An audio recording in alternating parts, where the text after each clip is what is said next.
Nahid Islam the Bluetooth বয়, নগদ থেকে নাহিদ বলছি এই নামে ভিডিওগুলো অনেক ভাইরাল হচ্ছে।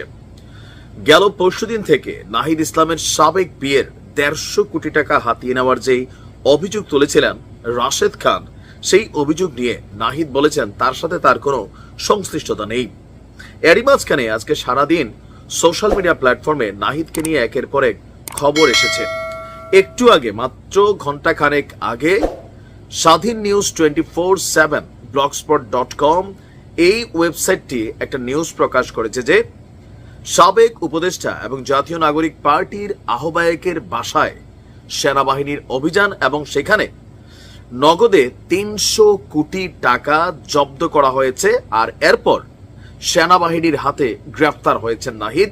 আর মুহূর্তের মধ্যেই এই নিউজগুলো সোশ্যাল মিডিয়া প্ল্যাটফর্মে ভাইরাল হয়ে গেছে।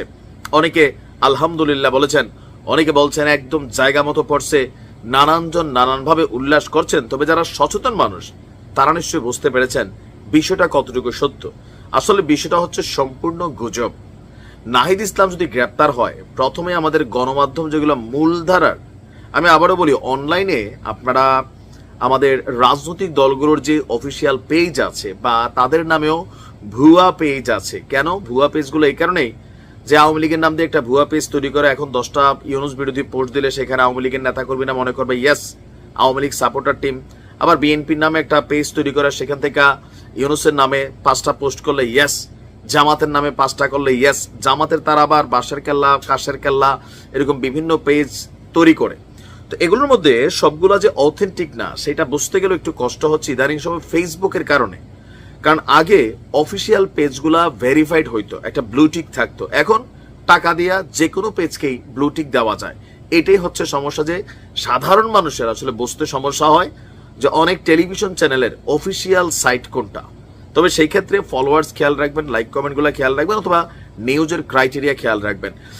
যেই খবরটা ছড়িয়েছে যে আপনার জাতীয় নাগরিক পার্টির আহ্বায়কের বাসা থেকে ৩০০ কোটি টাকা জব্দ, সেনাবাহিনীর অভিযানে গ্রেফতার নাহিদ শীর্ষক শিরোনামে প্রকাশিত এই প্রতিবেদনটি স্বাধীন নিউজ 24/7 blogspot.com তাদের ওয়েবসাইটে খুঁজে পাওয়া গেলেও প্রতিবেদন প্রকাশের তারিখ ও দৃশ্য, প্রকাশক হিসাবে সময় টিভির লগোটাও ব্যবহার করা হয়েছে যেন মানুষের কাছে এটা বিশ্বাসযোগ্য হয়।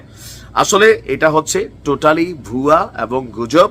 নাহিদ ইসলাম গ্রেপ্তার হয়নি, বা তাকে গ্রেপ্তার তো দূরের কথা, সাবেক আমাদের রানিং উপদেষ্টা আসিফের যে পিএ, তার বিরুদ্ধে যে ৩১৩ কোটি টাকার অভিযোগ, তারই তো এখনো গ্রেপ্তার করা হয়নি। জিজ্ঞাসাবাদ, পাসপোর্ট জব্দ করা হয়েছে, সম্ভবত বিদেশ যেন যাইতে না পারে এরকম অ্যাক্টিভিটিস নেওয়া হয়েছে, কিন্তু এর বাইরে কোনো আমরা কি বলা হয় যে আর কোনো অ্যাক্টিভিটিস দেখিনি।